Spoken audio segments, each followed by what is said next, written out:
Entre los años 60 y 70, intelectuales, artistas y jóvenes de todo el mundo cuestionan los límites del poder y discuten sobre las libertades individuales. En este clima de cambio cultural, un pensador revoluciona los estudios sobre la sociedad. Obsesionado por los modelos de disciplinamiento, instala una nueva terminología para describir escenarios conocidos. Analiza el funcionamiento de los manicomios, las cárceles, los hospitales y los asilos de ancianos. Estructuras que lo llevan a redefinir los sistemas de poder instaurados y aceptados socialmente. Es así como en medio de la hoguera revolucionaria de los años 60 y 70, el filósofo francés Michel Foucault se convierte en el pensador más célebre del mundo. Modelo del intelectual versátil y polifacético, sus ideas inesperadas incomodan a la derecha y a la izquierda. A partir de Foucault es imposible mirar el mundo de la misma manera.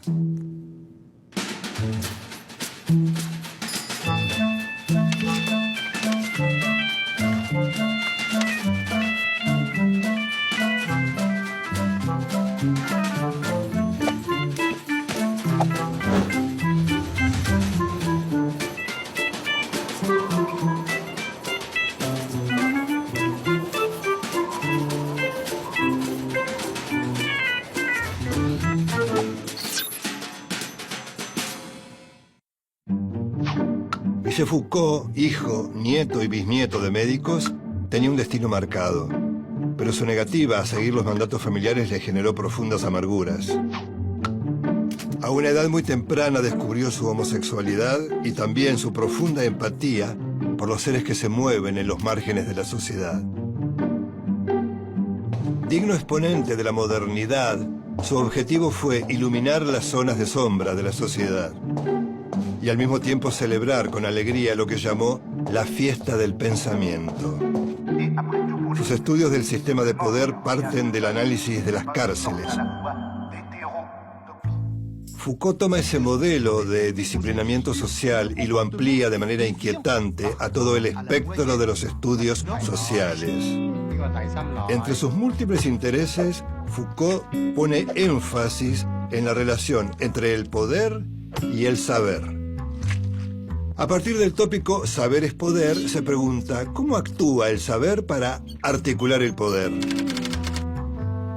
Un grupo de poder establece qué es la verdad, pero no existe una verdad absoluta. Entonces, ¿qué significa saber?, se pregunta. El saber es lo que un grupo de gente comparte y que decide qué es la verdad. La verdad define lo correcto y lo incorrecto, la bondad y la maldad, lo normal y lo patológico. A través de esta verdad, el poder disciplinario controla la voluntad y el pensamiento en un proceso que él llama de normalización. Normalizar implica numerar y controlar a los individuos para que cumplan su rol dentro del cuerpo social. ¿Y cómo se normaliza a un cuerpo social? Por medio del lenguaje. Estas reflexiones están incluidas en Arqueología del Saber, donde afirma que aunque nos parezcan naturales o evidentes, los saberes o discursos son fruto de determinadas condiciones. Las prácticas sociales han creado un lenguaje que se apoya en definir a algo por su opuesto. Este lenguaje define al discurso. La palabra discurso alude a cualquier cosa escrita o dicha. Pero Foucault le da además un sentido específico. Discursos son los escritos pertenecientes a un área de saber técnico y provisto de un saber específico. Estos temas los amplió en otro de sus grandes aportes teóricos, las palabras y las cosas. El discurso sobre la locura producido por psiquiatras, psicólogos, trabajadores sociales y otros expertos define la locura como anormal. La locura es anormal, por lo tanto, define la normalidad. Que los anormales sean excluidos no significa que no sean importantes. La gente normal se ocupa de estudiar la anormalidad de manera incesante y obsesiva. A través de la anormalidad, por lo tanto, se establecen las relaciones de poder en una sociedad.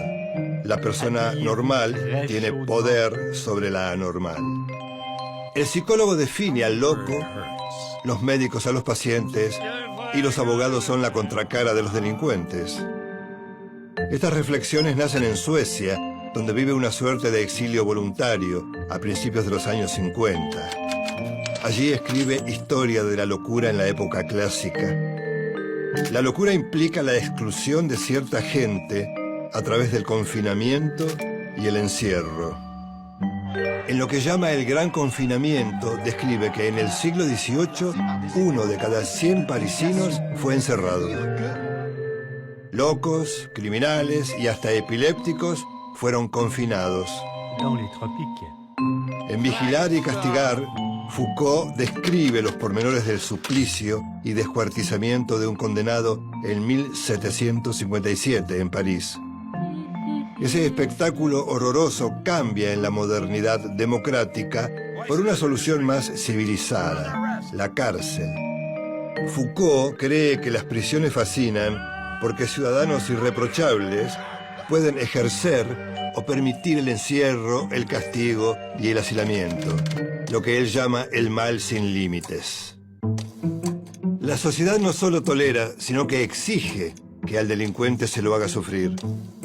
El formato de las cárceles se expande luego a los asilos y los hospitales y finalmente a la institución escolar.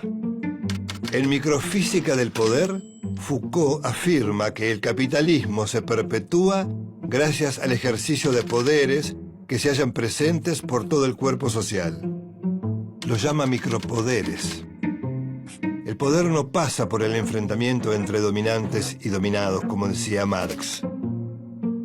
Según Foucault, el poder está presente en cada parte del entramado social. El Estado y los grupos sociales hacen uso del poder. Pero el poder se ejerce de manera sutil en instituciones, espacios productivos, organizaciones políticas, vínculos familiares y lazos íntimos. Esta reflexión condujo a Foucault al concepto de sociedad disciplinaria. Solo las mentes y los cuerpos disciplinados pueden garantizar la productividad, aceptación de las normas y el pensamiento metódico requeridos por el capitalismo occidental. Pero este modelo de las sociedades de control fue cambiando. Con la llegada de la posmodernidad, el control está depositado en la seducción, el hedonismo, el consumo e incluso las biotecnologías. Para definir ese ambiguo sistema de relaciones entre el poder y la vida cotidiana, se creó el término biopolítica. Foucault plantea que la ideología requiere del control del cuerpo del individuo. En este sentido, va un paso adelante de la teoría del control social. Para la sociedad capitalista, lo que importa ante todo es lo biopolítico. La función de la biopolítica es tratar de que los cerebros se autorregulen, o sea, se autocontrolen. Se podría definir a la biopolítica como la implementación de acciones políticas sobre la vida, tanto en cuerpos individuales como en poblaciones. El Estado y las teorías económicas se ocuparon en potenciar las capacidades biológicas e intelectuales de los individuos. La familia tipo y el control de la natalidad se adecuan al concepto de producción capitalista. El objetivo del biopoder, por lo tanto, es la gestión total de la vida. El sistema genera nuevas vacunas que reducen la mortalidad y prolongan la vida. La biopolítica en la expresión más pulida del capitalismo, el neoliberalismo. El mercado toma decisiones desmembradas de toda autoridad, ajustes de precios y tarifas, transferencias de dinero, redistribuciones antojadizas. En este esquema, los individuos no cumplen ningún papel.